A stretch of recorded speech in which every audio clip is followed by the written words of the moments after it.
J'ai très souvent des témoignages de femmes qui souffrent de SOPK et qui ont des moments d'irritabilité, des moments où elles ont des émotions qu'elles n'arrivent pas à contrôler, des moments où elles pètent des câbles comme ça en 2 secondes et elles ne comprennent pas pourquoi. Dans cette vidéo, je ne vais pas te parler des causes de tout ça, mais je vais plutôt t'expliquer comment fonctionnent un petit peu les émotions dans le corps et comment tu peux petit à petit réussir à prendre le pas, en fait, à maîtriser ces moments d'émotions intenses pour petit à petit ne plus être victime de toutes ces émotions qui te submergent et qui t'empêchent de vivre certaines situations comme tu voudrais les vivre. Alors, la première chose à savoir, c'est que quand on traverse une situation, quand on vit une situation en fait qui nous met en colère, qui nous agace, qui nous stresse, qui nous fait peur, peu importe, ce qui se passe, c'est que en premier, on a une émotion, on a des ressentis en fait qui jaillissent. Imaginons une situation qu'on vit, un type de situation qu'on vit régulièrement qui nous met en colère par exemple. Et ben, au début, la colère va monter et puis elle va monter de plus en plus fort. Et suite à cette émotion de colère qui monte, on va avoir tout un discours interne qui va se mettre en place. Typiquement, je sais pas moi, on est en voiture, il y a quelqu'un qui nous grille une priorité, putain, fais chier ce connard là, il m'a encore grillé la priorité, de toute façon c'est toujours pour moi, chaque fois que je prends la bagnole il m'arrive des trucs comme ça, et ta ta ta ta ta, et voilà, et le cerveau il commence à se mettre en route, et puis en fait ce qui se passe c'est que on a une émotion au départ qui nous a insufflé un mouvement, quelque part, et ça a déclenché un certain discours interne. Et ce discours interne, il va, entre guillemets, nourrir l'émotion pour qu'elle puisse prendre encore plus d'ampleur. Et cette émotion qui prend encore plus d'ampleur, va nourrir aussi le discours interne. Et en fait, c'est une partie de ping-pong qui se joue entre les deux. Et généralement, on a un petit peu de mal à sortir de ce genre de situation. Et parfois, ça peut monter, monter, monter. Et on peut se retrouver à faire des choses qu'on regrette par la suite. Mais bon, bref. Ce qu'il faut bien comprendre, c'est que dans ce genre de situation, c'est pas en fait l'émotion de départ qui monte. Notre corps, il nous envoie des émotions pour nous mettre en mouvement, simplement, pour nous faire bouger, pour nous faire réagir.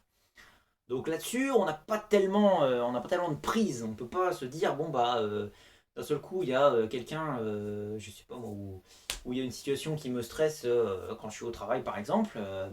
On peut pas d'un seul coup se dire oui bon cette situation ne me stressera plus jamais, je suis immunisé machin. Non, ça marche pas comme ça en fait. Par contre, ce qu'on peut faire, c'est qu'on peut agir sur notre discours interne, sur tout ce qu'on se dit intérieurement. Parce que si à chaque fois, dans la même situation, on ressent les mêmes émotions et on entretient le même discours interne, le truc, c'est qu'on va jamais changer notre réaction et notre rapport à la situation. Alors que si après coup, on prend le temps, on se dit bon, j'ai vécu telle situation aujourd'hui, et qu'est-ce que j'aurais pu me dire de différent en fait?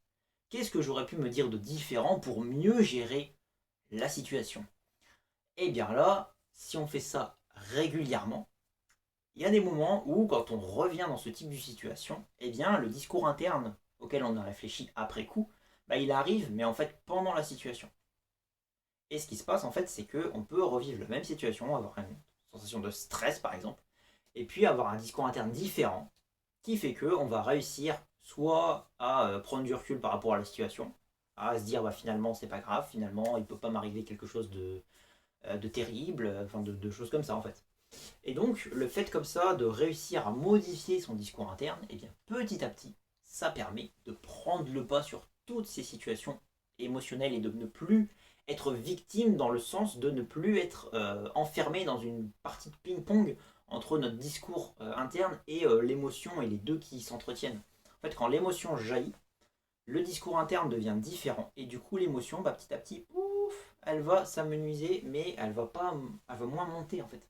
Donc c'est quelque chose qui prend du temps, forcément.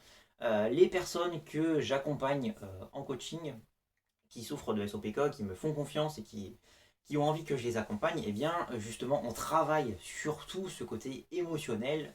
Ça prend un petit peu de temps en fonction des cas. Il faut adapter un petit peu les méthodes. J'ai surtout un exercice de coaching que j'utilise pour toutes mes clientes parce que je le trouve formidable. Et en fait, il exploite les principes que je viens d'expliquer dans cette vidéo.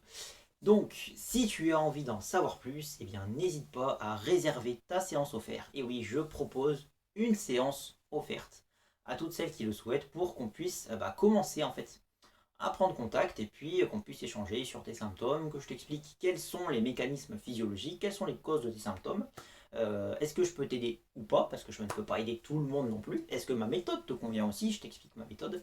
Et si tu me dis, bah tiens, j'ai vu ta vidéo sur les émotions, est-ce que tu peux m'en dire un peu plus? Bah à ce moment-là, je te poserai quelques questions et puis on verra pour quelque chose qui peut te convenir donc à ta situation, à tes contraintes, à tes symptômes, etc. Donc surtout, si ça n'est pas encore fait, eh bien abonne-toi à la chaîne pour ne rien louper des sorties des prochaines vidéos. Si tu souhaites soutenir mon travail, eh bien, tu peux liker cette vidéo, écrire un petit commentaire, la partager à une personne que ça peut aider. Et si tu veux continuer à me suivre maintenant, eh bien, tu peux cliquer sur la vidéo qui s'affiche ici.